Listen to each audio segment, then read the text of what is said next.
my teeth, I got a lot of shine. Oh, baby, baby, baby. We are back for NFL Week 9. And, of course, we are the DFS Army Fantasy Football Show. The three amigos are back, ladies and gentlemen. We got Brandon Adam. We got Mike Dickinson. And, of course, your flex, Shane. I'm going to throw it to Mike Dickinson because I just talked to Brandon. What's going on, Mike? What's going on? Not much. It is November. We're rounding into the back half of the season, and now's the time when we got to make our stretch runs. We got to stock our lineups. We got to stock our teams. We got to stack our benches, ride through the bye weeks, and roll onto some fucking chips, baby. Yeah. Let's get some chips. Brandon, what's going on, brother?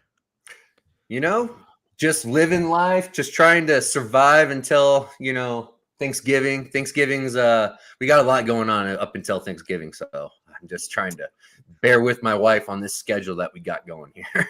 Yeah, it's pretty much heads down in our real lives, and it's heads down in the football, especially the fantasy football season, as we barrel into, frankly, it's playoff rush time, right? Like, this is where we define our teams, some key pickups. And listen, can I just say, finally, hats off to Deontay Johnson, who got his first freaking touchdown in like. Oh my God. And he almost didn't get it. And he almost didn't get it, but he got it, baby. He got in. So congratulations, Deontay Johnson. Congratulations if you started Deontay Johnson. Yes. It's a little bit softer week this week in terms of the buys. We only have 4 teams on bye this week in week 9. It's the Broncos, it's the Lions, it's the Jaguars, and it's the 49ers. So I say only 4 teams. Yeah, exactly, but very impactful teams. So obviously a show like this, and for those of you who are new to the program, thank you for joining. Our goal here on this program is to help you with your start sit decisions. It's call it your weekly flex plays, different streamers you're looking at. So that's the whole goal of this program. And what we're going to do is we're just going to outline in total our top 10 flex plays on the week, or our start sit decisions.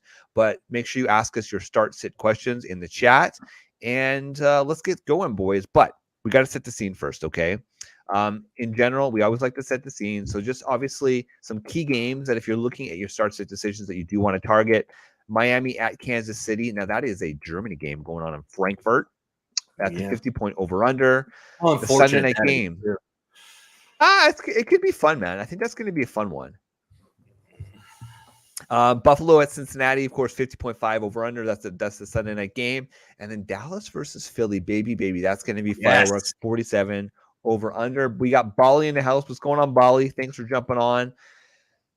And boys, this week there are some pretty key injuries. Make sure your Drake Lenders are pulled out. Emery DiMarcardo, who actually was finally starting to show a little bit of flex worthiness, he's out, so you can't start him. Cool. It's your boy Keontae Ingram, Mike, that's going to be starting in Arizona. So that's I just picked up Tony Jones because I saw that. I wondered why the fuck you picked him up. So that interesting. I had the other guy in there, and then I saw he was out. I was like, "What the heck?" That came out of nowhere. Yeah, man. If you're rocking the waiver wire this week, I don't know about you, but in most of my leagues, like the streets are rough out there, man. If you're trying to stream, especially like at the tight end position, it's getting nasty. I'm starting Gerald Everett in one of my leagues, and I do not feel good about it whatsoever. But hey, listen, this is where we're at in NFL Week 9. So we are going to get into our flex plays. But before we do that, let's help our guy Bali out here. He has a PPR start sit decision between Gabriel Davis and Demario Douglas. So really what we're looking at here is, we just talked about that game. The Buffalo Bills, high shootout. Gabe Davis, he's boomer bust, man. He's a boomer bust type play. And then Demario Douglas, spoiler alert.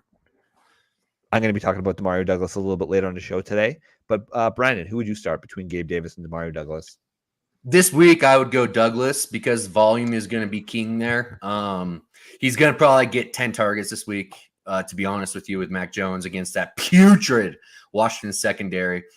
So, yeah, I think I'm going Douglas.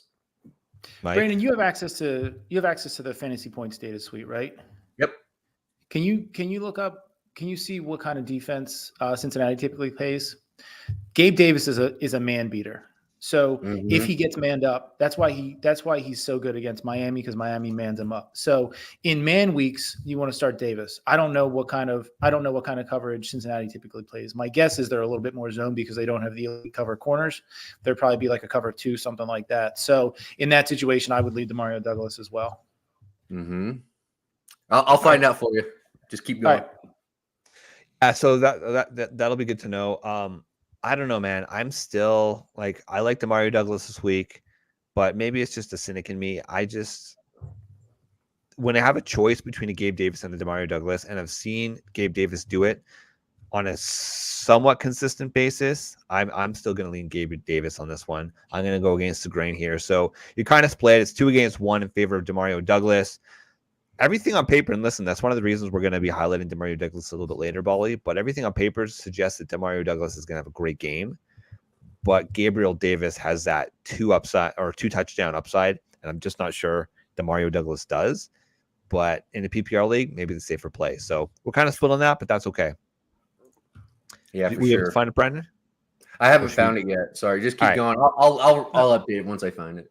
All right, well, let's just get into it, baby. Let's get into our flex plays for NFL Week 9. He's my best friend. He's my pal. He's my homeboy, my rotten soldier. He's my sweet cheese, my good time boy. So we know that Mike Dickinson likes to flex the quads. So we're going to go to you first, baby, and talk to us about your first flex play of the My first flex play is going to that Germany game, that 9:30 a.m. start time. My first flex play is going to be Rashee Rice. So I think in the beginning of the season, we all were wondering who the secondary passing target for Mahomes was going to be. We thought maybe it'd be Sky Moore. We thought, I think to a lesser extent, it would be Rashee Rice. We knew it wasn't going to be MVS, despite what the beat coming out of camp wanted us to say. So, but it seems like in the last couple of weeks that Rice has kind of emerged as that number 2 target behind Travis Kelce. The running game is strong. Isaiah Pacheco has kind of taken over that backfield. McKinnon is not really a thing much anymore. Kelce's Kelce, but then behind him you got Rashee Rice slotting in. Rashee, however you say it, I don't know. Rashee. He's playing 60% of his snaps out of the slot. So when you look at Miami, the strength of Miami's defense in the secondary is the perimeter corners. Jalen Ramsey's back. You saw the week that he had last week. Xavier Howard's back. You saw he's always been an elite corner. He's still up there. So their slot corner has been, because of those two, because of how strong the perimeter is, the slot has been the weaker point. Kader Kaho, who I didn't even know played in the NFL until 35 seconds ago when I pulled that up to see who the slot corner was for Miami. Exactly. He's given up a ton of production. Rashee Rice, he's only anticipated to see like 14% of the target share, but his target share is kind of yo-yoed a little bit. He's been up in the high teens and he's been down in the low double digits. But what's been steadily increasing is his snap share. So he's been hovering up around 60 for the last 3 or 4 games here. So he started off 31, then he did to 18, then 50. Last 3 games have been 49, 59, 61% of the targets. So Kansas City, not a super stout defense. Miami is a super potent offense. We've seen what they're capable of. They put up 70 points. I think this is going to be a shootout. And in a shootout, you like to get your pieces in, get your pass catchers in. And Rashee Rice is that guy for me. Yeah, you can't really, obviously you can't really fault ever wanting to start one of these Kansas City wide receivers. When you look at the over-under on that game, it's one of the higher slated games, like we already talked about. It's 50 points over under, and the implied team total for Kansas City is 26. So slight favorite. It's going to be interesting to see if any one of these wide receivers really emerges by the end of the year to become like a de facto number 1 wide receiver, right? Like right now, yes, Rashee Rice has had his weeks. Sky Moore, he's had his moments, I suppose, but he hasn't really had any major weeks. And it's clear right now that Rashee Rice is the guy. Sky Moore, like the story's, he's done. That's it. One thing that's awesome about Rashee Rice too is that he's like top 5 in yak. So yak per catch reception. So like that guy is unbelievable after the catch. That's his superpower. And nobody on that offense is really doing that. Sky Moore he doesn't really have that much yak ability being at his size. Tony, you can see Rashee's snap share going up, and you can look at Tony's going down at the same time. So he's taking over that key role for that offense outside of Kelce. They got to get him going because, as as we know, Kelsey's king. Like, that guy is unbelievable. But they need somebody outside of him as a pass catcher to actually pull some coverage away. So I like Rice a lot. Last week was a weird week for Kansas City. I see that they're going to be very angry over that, and maybe they were looking past Denver a little bit to be looking at this week. Maybe they were doing a little bit of a looking ahead kind of syndrome, and they got caught last week. But Mahomes was sick. Wasn't feeling great. He popped up late being ill. So you can tell he wasn't feeling good. So big bounce back. I love it, Mike. I think that's a huge deal. I'm on the over for Rashee Rice for fantasy points on Sleeper this week as well. Yeah, I don't know about you guys, but when I've got the freaking flu, man, yeah, I don't want to move. Like, my entire body hurts, let alone going and playing a professional NFL game. Like, Mahomes just wasn't right last week. Bro. Like, he should have just honestly, he probably should have just stayed off the field. But he's a warrior. He tried. He did what he could. But hey, give it to the Broncos. They came out and punched them in the mouth, dude, and they kept doing it over and over and over again. And Russell Wilson kind of looked good. So that was kind of nice to see. Javonte is starting to get that look again that we love. All three of us were big Javonte Williams people. So I love seeing his explosiveness picking up. I think he's going to be quite a steal coming down the back half of the season. I've been trying to trade for him all week because they're on bye. Brother. That's a great time. Yes, I like that a lot too. So we got Brandon McBroom in the chat here saying Adam Thielen against the Colts would be a good flex in my opinion. Brandon, you sound like our guy Flex Matt, okay? This is this is what Flex Matt does. Flex plays, okay? This guy is going to be started. He's rostered in 100% of leagues, 83% start rate. Sounds like a great flex. It's like, Matt, dude, you got to dig deep. Adam Thielen, it should be a wide receiver 2 on your team. like he's your wide receiver 2. So if he's your flex, you're killing it, my friend.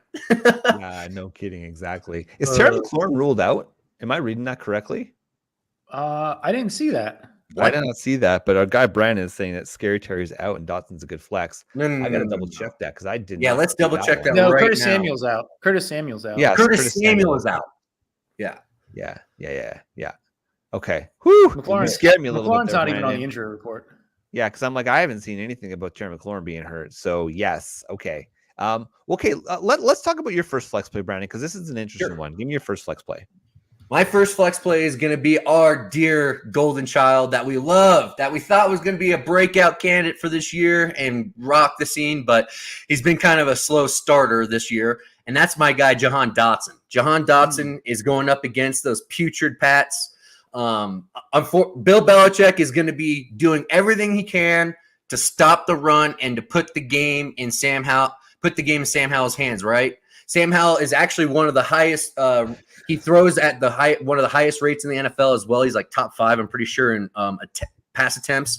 So they are throwing it, and without Curtis Samuel in the picture, you can see the difference in the offense a little bit. The offense they're starting to attack deeper down the field, that's where Jahan Dotson lives and thrives. When we can get him deeper down the field, that is when he can actually separate a little bit and actually catch those contested catches.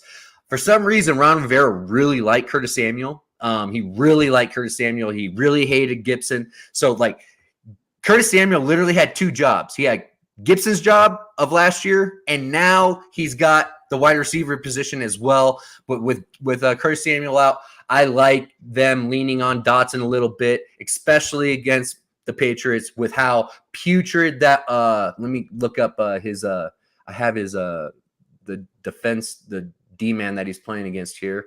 Here he is. Miles Bryant. He gives up 9.3 fantasy points per game. That's who's going to be all over. That's who Dotson will be lined up against most of the time.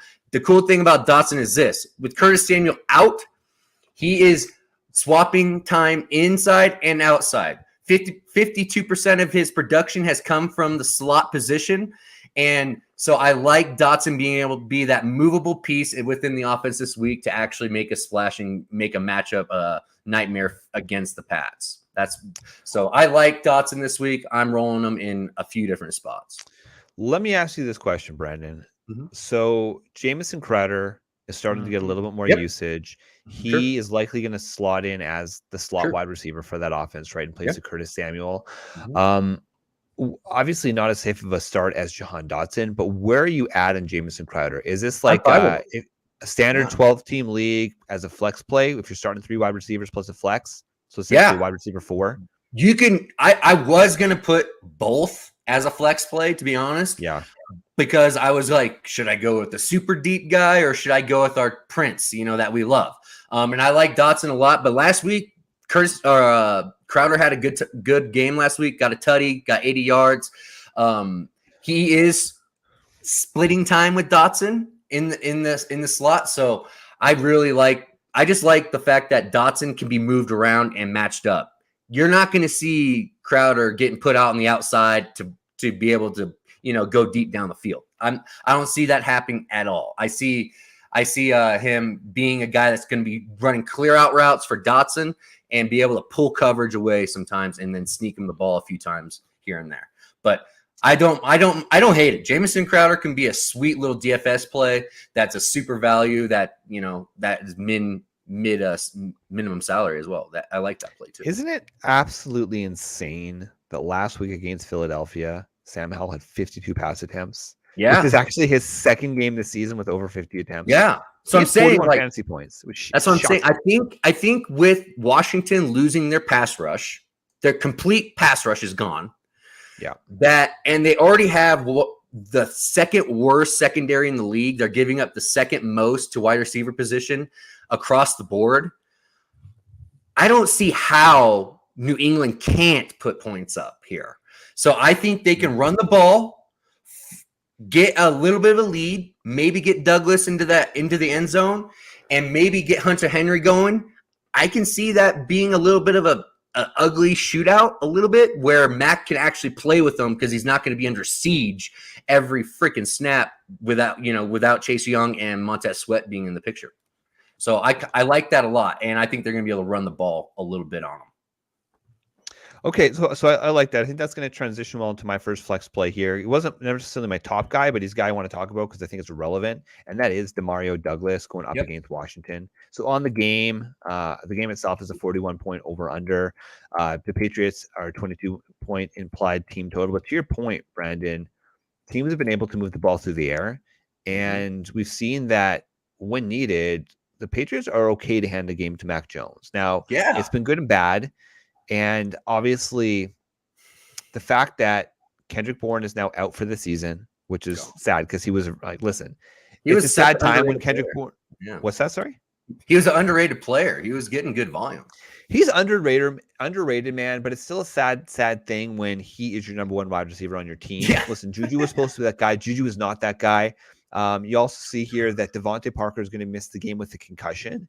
And so on that, we saw last week that Demario Douglas had 25% target share. He led the team last week in target share.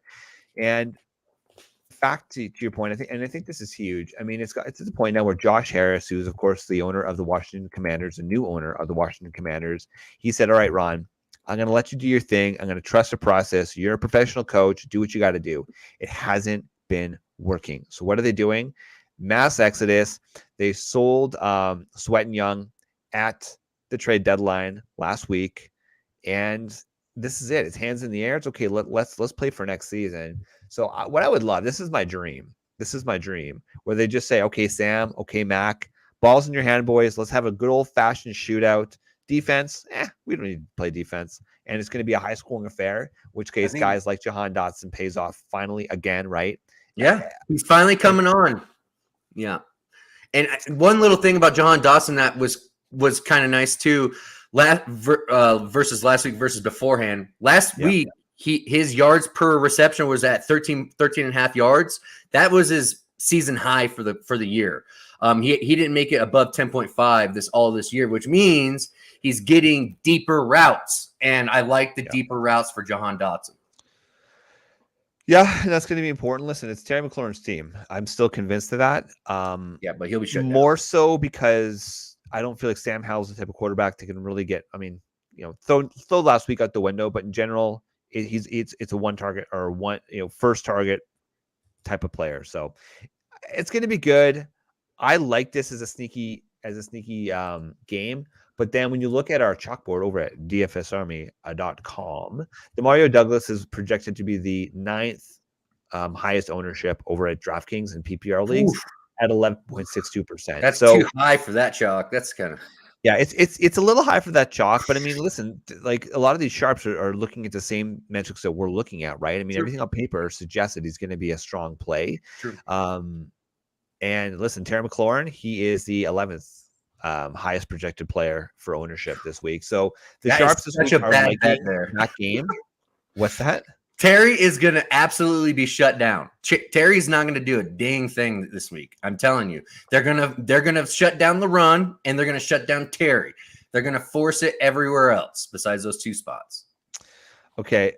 Yeah, no, it's going to be interesting. All right. So before I get to Brandon's question here, I just, looking at the state of the quarterback position, it's absolutely abysmal. So the reason I'm talking about this is because Brandon brought up Aiden O'Connell in the chat here, and just look at this, like the starting quarterbacks this week. We got for Atlanta Taylor Heineke, for Minnesota Jaron Hall, for Arizona Clayton Tune, for Chicago Tyson Bagent, for Indianapolis of course Gardner Minshew, and then Aiden O'Connell for Las Vegas. So with the aforementioned Aiden O'Connell, how do we feel about Jacoby Myers as a flex this week going up against the Giants? So I was listening to something, and he targeted Devontae Adams at like a high 20, low 30% rate. Love it. He targeted Josh Jacobs in the game that he started, and everybody else was single digits. So I think it's going to be a heavily concentrated game into Jacobs and Devontae Adams. I think that you've been riding Jacoby Myers thus far, so you might as well. But I think you need to temper your expectations. I think it's a huge Jacobs and Adams week this week. I think it's a massive Jacobs week too. Massive. Yeah. So Antonio Pierce, who is the interim head coach for Las Vegas, he came out and said this week, we are going to scheme plays for our best players. Duh. You mean you actually give it to your best players, huh? That's a quite a nugget of knowledge. Jeez. Do you think is Jimmy G done? Like, is this it? Is he should be? He should have been toast after San Francisco, dude. He should have never been a Raider. It's crazy that this is happening. He's awful. He's been awful. Yeah. I'd be curious to see Jimmy Garoppolo career earnings. I'm going to Google that right now because frankly, it's disgusting. What a I picked bandit! up Aiden O'Connell in a super flex league, and I'm rolling him. I dropped Mac Jones for him, and then you paid good fab dollars for Mac Jones, Shane. I saw that. Well, listen, desperate times call for desperate measures, right? I'm with you. That was more of a rage drop than anything, but I was like, get this guy off my roster. At least Aiden O'Connell is exciting. He's fresh. He's young. He could do something with his legs. Like, I don't know. I think that Raiders team is going to be sneaky. Like, those guys are fired up. Did you see the footage coming out of the locker room? I think it's going to be a completely different Raiders team that we see coming on the field this week. I think it's like exciting. We saw 2 years ago when the exact same thing happened and midway through the season. Who was shoot now? And I forget who the interim coach was at the time, but he kind of got screwed. Who was the interim coach back before McDaniel signed? Help us out in the chat, guys. I can't remember. He's the one who should have gotten the job. He's in Green Bay. Yeah. I know exactly who you're talking about. Yeah. He was old Rich school. Bisaccia. There it is. Rich Bisaccia. Yes, there you go. That's it. He overperformed. He got into the playoffs. Yeah. Did you see that? Did you see that video of the fans just losing it on Mark Davis leaving the game last week? And they're like, fire all of them. And Mark Davis goes, gave him a big thumbs up and starts shaking his head. Yes. Well, did you read the report that, and this is completely off basis for fantasy analysis, but apparently McDaniels is a huge Halloween guy, and he came to the Raiders complex on Halloween, the day after they were embarrassed on national television, dressed as Mark Davis. Oh yeah, that's a great idea. That's a great idea. Well, talk about reading the room, McDaniel, you autistic. Jesus, man. Can't read the room. Maybe he's just like there's got to be some brevity here, but it's just timing is everything, and that's not good timing. Speaking of good timing, Mike, give us your next flex play, please. Here you go. My next flex play. So, beginning of the season in my drafts where I was doing either hero RB or zero RB, I was focused in, kind of dialed in on Miles Sanders in the 6th round. That has proven to fall flat. In theory, Admit it, Mike. Don't make excuses. Listen, shut the fuck up. In theory, it was a great play because he was getting the yeoman's he was getting a bulk of the carries, he was getting a bulk of the work. He saw passing target volume. The problem is he's not built to sustain that volume. So the week that he was out, the week before the bye, we saw Chuba Hubbard come in. Chuba put up numbers. Last week, even though Sanders was back, Hubbard still got 67% of the snaps. Yeah, so it's officially over for Sanders. Yeah, it kind of is. And as a Philly guy, I liked Sanders. I hoped he was going to perform well. I thought that him going with Frank Reich boded well for him. But I think at this point, Hubbard is a little bit more stout. He's 6'1", 210. He's not a zero in the passing game, so he doesn't have to come off the field in 3rd down. He's just better. His yards per carry weren't great last week. He was sub 2, but the week that he filled in for Sanders when he was out, he was north of 4.5. We've seen him perform. We've seen him carry the load. He truly fits the definition of a flex play. He's somebody that you got late in drafts, or you picked him up off the scrap heap after Sanders had a couple good weeks. So my next flex play is Chuba Hubbard. I'm all behind that, Mike. I love that so much. I think this Carolina Indy game is gonna be just trashy players getting big points. The both defenses just hemorrhage fantasy points. And if you have Jonathan Taylor this week, good for you. You're gonna be so excited after this week. You got Jonathan Taylor this week. God, I'm going up against Jonathan Taylor just coincidentally in a bunch of my leagues, and I top 5 play. Cry. He's gonna finish top 5 this week for sure. Yeah. Well, do you think? I mean, Zach Moss, man, he's still he's showing. He's a sneaky flex play as well. Like he could be a flex play, but I just think if you look at the snap shares, JT's is moving up, Moss is moving down. It's time to give JT, the guy you gave millions and millions of dollars to, for give him the job and let him run. I thought Moss would get moved at the trade deadline. Me too. The fact that he didn't leads me to believe that there is still going to be some sort of him a little bit, probably like a 25-30% role. Maybe I could totally see that. Maybe a little goal line package for him here and there. Yeah. He's got to be like a good locker room guy. Has to be. He's one of those types of players, right? He's always got a role in the team, because the fact that he's stuck around in the league, like he was one of these guys where he could have been, in the league for 1 or 2 years and then gone. But the fact that he's continued to get a job and have a job, I got to say though, and this isn't my take. This is from the Podfather, but is there a better example for GMs to say, listen, like Jonathan Taylor, Zach Moss, this is why you don't pay your running backs, and this is why you don't draft running backs in round 1, because they can have similar production. It's cockamamie. Just staying in that game, guys. How do we feel about Josh Downs this week? He's been a pretty popular play this week. A lot of people are now. I know he's still quite well. He's questionable. He's questionable. But assuming he plays, like, are you guys comfortable starting him up against? He was gonna be a play this week for me until I saw him pop up a little late with the knee injury this week. Yeah. That's the only thing that scared me, because it didn't happen right away, which tells me he tried to go home, tried to tough it out, and it was probably swelled up, and he had to go get some treatment. And then they put him on the report. But the dude is getting he's getting targets, man. The dude's getting targets. Yeah. I like him a lot, but I just think this is a Jonathan Taylor game. But if he suits up, you got to play him. I think he's going to continue his little run here.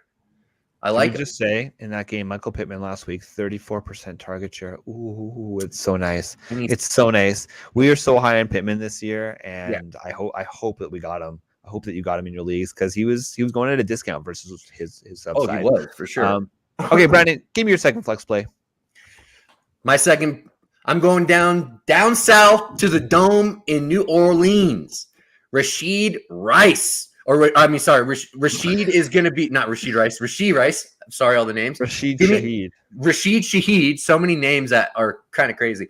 But I love how this guy plays football, man. I love the match with David Carr. David Carr, early in the Derek season Carr. when he had that. Are you drunk? Or Derek Carr, whatever. He's drunk. Like it's Mr. 9:30. Carr, Mr. Carr himself. He had that AC joint injury on the throwing shoulder. You can see that he's actually getting healthy and he's starting to move that ball downfield a little bit. What happened last week? Gave up huge bombs to Shaheed last week, 50 yards plus on each catch, okay? So that's the type of guy that you want in your flex spot that can absolutely just win you a week. And the reason is that he's actually for deep targets in the league, he's number 4. He's got 17 deep targets this year, which is absolutely insane. His average target distance is 18.2 yards, which is number 2 in the league, dude. So this guy has a role and within that offense, and they are using it in a big way. The great thing about it is that he has versus our guy Olave that we really like this year as well. Where's he at? Olave. There he is. Shaheed right here. He's going against Tyreek Stevenson of Chicago. Tyreek is giving up 16.4 fantasy points a game. That is absolutely crazy. And the thing that leans towards Shaheed is the fact is that the Chicago defense gives up 70% of the fantasy points they give up on their defense is on the outside wide receivers. And that is where Shaheed lives. And with this matchup, I think he's just big-time splash. I think after that big showing last week, he gets a little bit more target love. He didn't have very many targets last week, but I think he's going to earn himself some more this week, especially at home in that dome, that fast dome. I can just see the Saints just going ham all day against Chicago for those fans at home, put up big points as well. I think also Taysom gets in the end zone as well, kind of steals one from Alvin Kamara as well. Yeah, he's just such a troll to Derek Carr, fantasy managers. Derek Carr. Dude, that's what it is. It's just what it is, man. Like, unfortunately, with this offense, they're seeing that when Kamara is in this, they are trying to run that ball and trying to move it through and trying to control that game. And when you got Taysom and Alvin doing that for you, man, that's dangerous, especially in the red zone, man. I have Hill and I'm playing him until he stops. I love it, man, dude. It's a great play. It's a great play, and I have him going in some parlays as well this week with Taysom to score because I'm so heavy on Alvin Kamara because he has the nuts matchup. Alvin Kamara should have 25 points this week. Alvin Kamara, man, my God, he's a star. Just what a star. He's a dog. Last week, 17% target share on the season since he's been back, 15%. And Miller's hurt still too, so he's out, mm-hmm. And it's just all Alvin. It's all Alvin, dude. Love it. Okay, boys, let's get to my next flex play. Now, this one is. I don't want to say chalky because it's not chalky. I like Jerome Ford, Cleveland, going up against Arizona this week. It finally sounds like Deshaun Watson is going to play. So thank God. Love me, he loves me not. He loves me, he loves me not. Looks like it's a love me week for Deshaun Watson. Yeah. But what's interesting here is that one of the things I always like to look at when I'm looking at my start sits decisions and streamers for this show for preparation is just what percentage of people actually are starting this respective players, right? And so typically I like to say anything less than 50% is in discussion on this show, and Jerome Ford's only at 45% start right now. Of course, last week didn't have a great week. He was coming off the injury. It was definitely a Kareem Hunt week, and for the record, I still think Kareem Hunt's going to be a decent play. But make no mistake, this season the Browns made a decision to keep Jerome Ford rostered over Kareem Hunt. Yes, I understand that Jerome Ford far smaller salary, but Arizona on the season is a 27th ranked matchup according to our matchup tool over at dfsarmy.com, and they're allowing 130 rush yards per week. There's no injury designation at all this week, and in week 8 he only had a 31% snap share, but he still had a 20% targets per route run, which means that when he was running when he was out there and he was running routes, he was getting targeted, and he was on there for the 2-minute drills 100% of the time. He was the one in those pass catching opportunities. So yes, we like Kareem Hunt. I think he's a dynamic player, but if I had to choose, in some hypothetical situation, I had both Kareem Hunt and Jerome Ford on my team, and I can only start one. Jerome Ford is the more complete back, in my opinion, especially at this stage of their career. I like Jerome Ford this week. I don't hate it. I don't hate it at all. I was gonna put Hunt as my play this week, but then you told me that the Q tag is off of Ford. So hopefully he returns back to that guy that we spent all that fab for, that Mike was saying. Mike was saying not to do it. He was like, oh, it's going to be so funny when they sign Hunt and he ends up being the RB1. And then that's pretty much what happened. And we said that it was very possible. It's actually pretty smart that the Browns didn't sign Kareem Hunt and didn't put him on the roster and just kept him out there, because they had Lenny out there. They had Hunt out there that they could just sign if anything happened to Chubb. So that was super smart GMing, I think, and I like that a lot. But yeah, Ford is explosive. If that ankle is good, he is in a smash spot. Browns should absolutely roll over the Cards this week.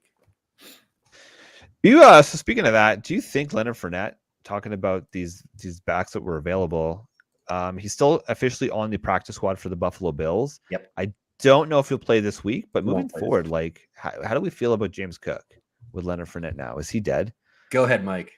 I don't think he's dead. I think they're both in the RB2 conversation. I think when you drafted Cook, you were hoping that he would sneak into the back end RB1, and I don't think that's realistic. I think he's more in the RB2 flex play conversation every week, which is fine. I mean, you got him what, plenty late, 6th, 7th round, somewhere around there. You picked up, you got Fournette for free. Hopefully you had the foresight to know that Fournette was going to get signed somewhere eventually, and you picked him up like week 5, 6, 7, so you didn't have to pay a bunch of fab for him. But I think that Fournette will be what they hope Damian Harris would be, which is the inside the 20s hammer. Yep. And I think he's got touchdown upside every single week. And he can block, so they aren't going to be afraid to put him in they aren't going to like rush him out of there on a 2-minute drill. If he's stuck in there in a 2-minute offense or a 4-minute offense, I could see him being kept in there for a while and not forced out. So before I saw the picture of Lenny, I was like, who cares? Yeah. But after seeing what Lenny looks like right now, that dude is the most shredded I've ever seen him in his career. So he must have found some peptides or whatever. I don't know. Something, because he looks phenomenal and his legs look like Von Miller. That's when I saw him running in that picture, I was like, is that Von Miller? Who is that? And then it was Lenny Fournette. So he's going to be the goal line guy. Murray is completely dust. He's gone. He couldn't even get it in on the 1-yard line. I think that play is what spurred this signing for Lenny.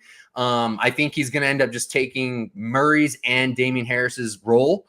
And I think it's going to probably end up being, like a 60-40 thing with Cook, where Cook is getting the bulk of the in-between 20 work. But here's the thing, though. Like, 3 of the last 4 years, Fournette had 76, 69, 73 catches. Like, the dude is a stud in the passing game. So, like, if you got those two guys, you got Fournette at 6 foot 230, 235. He looks bodied up. He looks straight up bodied up. Yeah. Like, and if you're worried about your defense, now your defense is starting to gel. You're worried about your cornerbacks. Your corners are not playing well. You want to keep your defense off the field. Why do you play Cook over Fournette? Like, I'm trying to think through the process as an OC, as somebody, as a play designer. Like, Fournette doesn't have to come off the field. He's fresh legs. He's not been through camp. He's not been through the rigors of the first half of the season. Like, I think this could flip 60-40 Cook. Oh, baby. 40 Fournette to Cook. Like, I could 100% see it flipping that way. That's the fear. That's the fear. Oh, yes. The other thing, too, and I'm glad you brought up the pass catching, is the fact that Josh Allen doesn't check it down. Nope. So I wonder if they're going to try to adjust their scheme a little bit and saying, Josh, instead of rushing it for 3 or 4 yards and getting those additional hits on your body, just check it down to Leonard Fournette. Like, look what he did with a guy like Tom Brady. He was Mr. Reliable. Save your body. We need you for the playoffs. Leonard Fournette, he's reliable. Just do it. Just do it. Just do it. Just do it. And one of the reasons that Josh Allen is always top of the league in terms of interceptions is because he likes to push the ball down the field. Yep. One of the reasons we love Gabe Davis, we love Stephon Diggs, but at the same time, it can be absolutely killer for a team. I got a couple questions in the chat here, guys. This is actually a really interesting one from a guy, Bali. Who would you guys rather have on your bench right now? Roshan Johnson or Jeff Wilson? Roshan.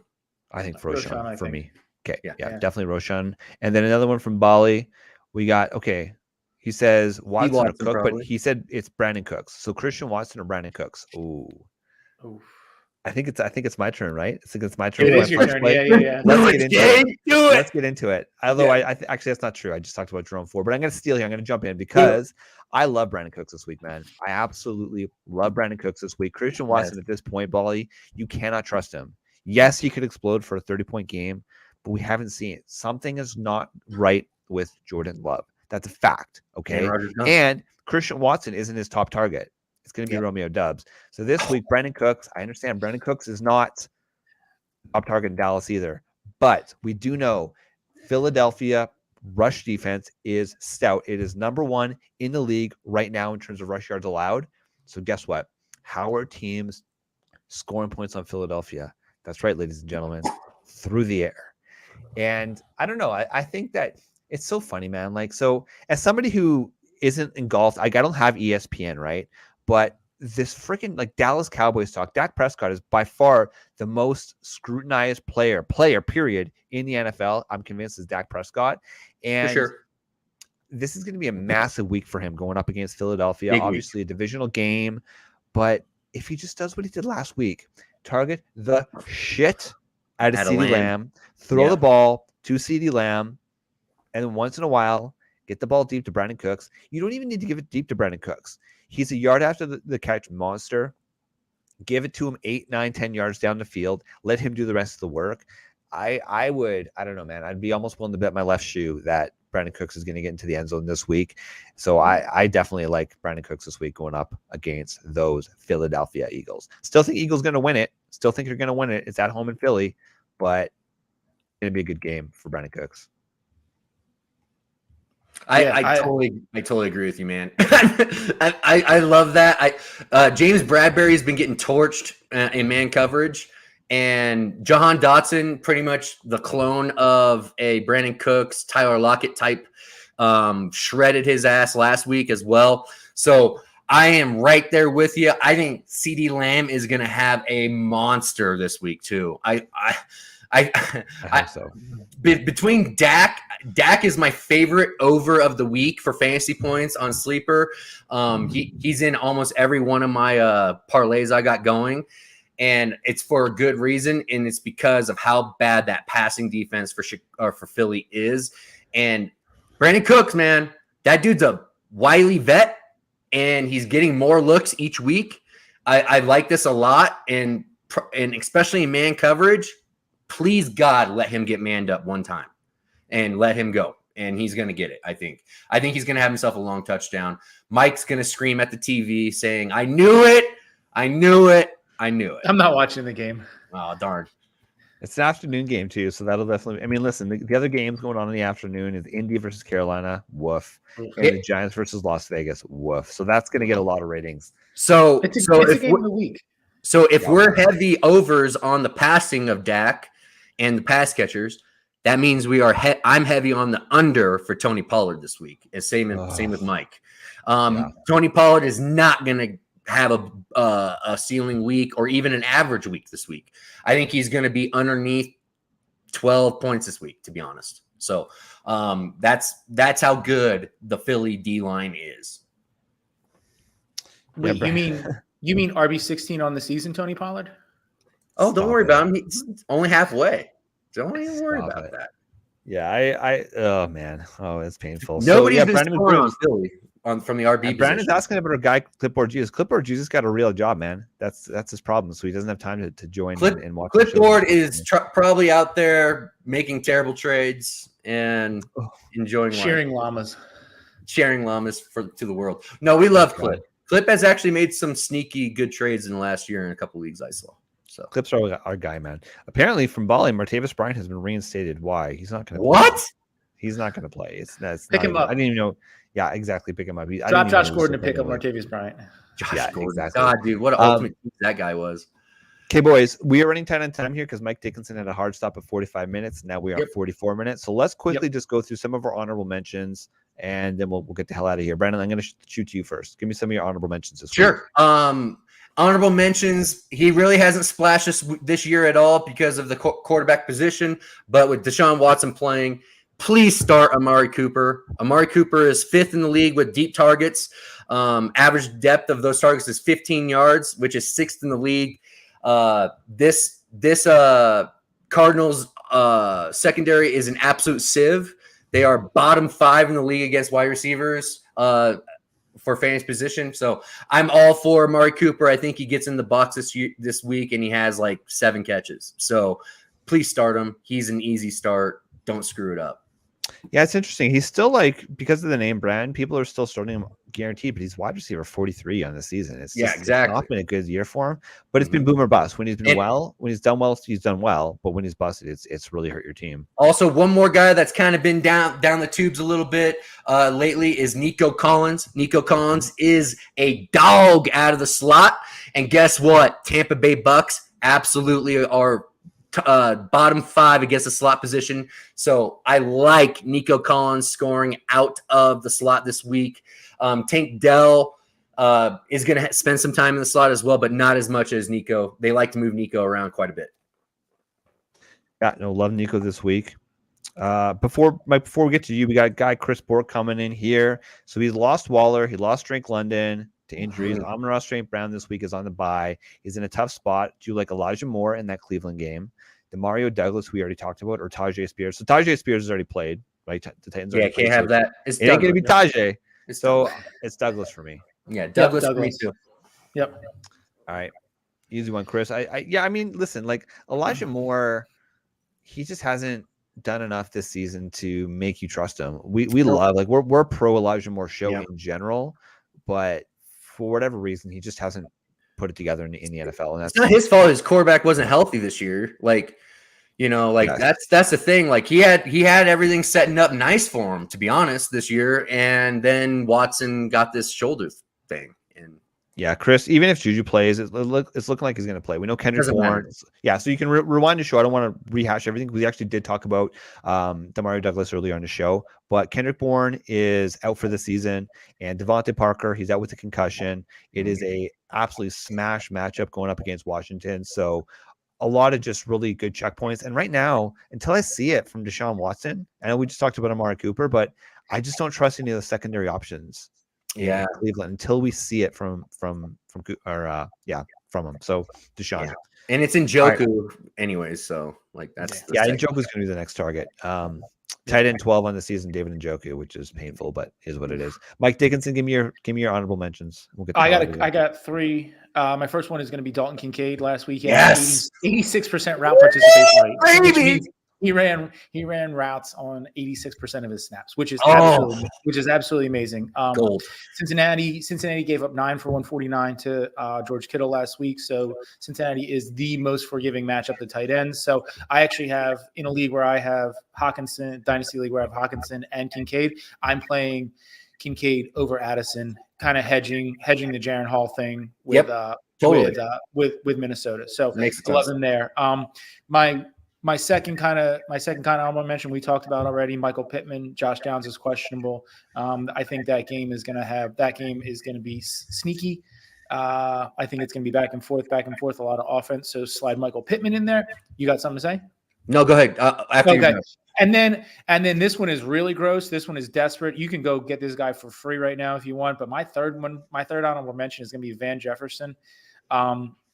Drake London is out. Tyler Heineke is in at quarterback for the Atlanta Falcons. he moves around a lot. He's kind of snuck up a little bit. He had an okay week last week, and I think that this could be a week where one of the things I like about Heineke is that he's a little bit of a gunslinger. He's not afraid to kind of take those risks. So I think moving him in at quarterback bodes well for Kyle Pitts. Minnesota is weakest out of the slot, but their cornerbacks have been torched. So I think that Van Jefferson is a pretty solid play this week if you're in a tough spot. All right, we got one last one from Chris here. Any updates on Puka and Stafford? So Puka is questionable. Okay, so Puka Nacua is questionable with the knee. Matthew Stafford is a game time decision with the thumb on his throwing hand. So I worry about that. I'll be honest with you though, I'm not sure I can sit Puka Nacua. If Stafford and Puka are both playing, which Puka should play, Stafford a little bit more worried. I'm probably still going to lean Puka Nacua over Christian Watson. Christian Watson, man, he's just been such a disappointment this season. Yeah, Stafford was a DNP on Friday, so he's true game time. So if Joshua Downs doesn't play, this is only an if. I like Alec Pierce this week against Dante Jackson. Dante Jackson's given up 10.3 fantasy points per game. Alex Smith is one of those guys that I liked last year coming out. Big body, wide receiver, fast out on the outside. Minshew is a traditional type quarterback. He can get that ball to him. But, if Downs is out, I think that could be a possible shift in workload where he can get some more looks. But that's a pie in the sky one. Yeah, exactly. Okay, one last one because we just love you, Bolly, so much. Christian Watson or Rashid Shaheed? Shaheed. Unanimous decision. Our guy Brandon in the chat says Shaheed as well. And yes, Emery DeMarcado is ruled out, so it's going to be a Keontae Ingram week. I'm still not starting. I'm not starting any. Do not start any cards besides Hollywood. Yeah, and that's it. Like Cleveland, it's too risky. Against Cleveland, and too risky. Cleveland, I would not be surprised if they had like 6 sacks this week. Like they are going to absolutely tune up Clayton Tune. Like that's what's going to happen. That guy is being sacrificed for Kyler Murray to not play that defense this week. Period. Yeah, exactly. All right, baby, that is it. DFSArmy.com. DFSArmy.com. If you're new to the program, follow the link in the show description below to go check out DFSArmy.com. A lot of the tools that we use every day on this program, the matchup tool. We have, of course, our flagship domination station tool for all of your DFS lineups. If you like to do the research yourself, there's a research station. There's the air yard report. There's a Proptimizer. There is the chalkboard. If you want to see what all the sharps are going to be playing this week in DFS, it's all over at DFSArmy.com. Of course, we're the season-long fantasy football channel. And, of course, Dynasty in the offseason. We like to talk a lot of Dynasty over here. If you like what you listen to, if you like the people on the program, help us out. Comment, give likes, subscribe to the channel. It all helps us grow this channel. So thank you so much. Thank you for all of our loyal fans and listeners in the chat. Good luck in NFL Week 9. For Brandon, for Mike, I'm Flex Shane, and we are the DFS Army Fantasy Football Show. Go get it, baby. Big time. No man. Diamonds in my teeth. I got a lot of shine.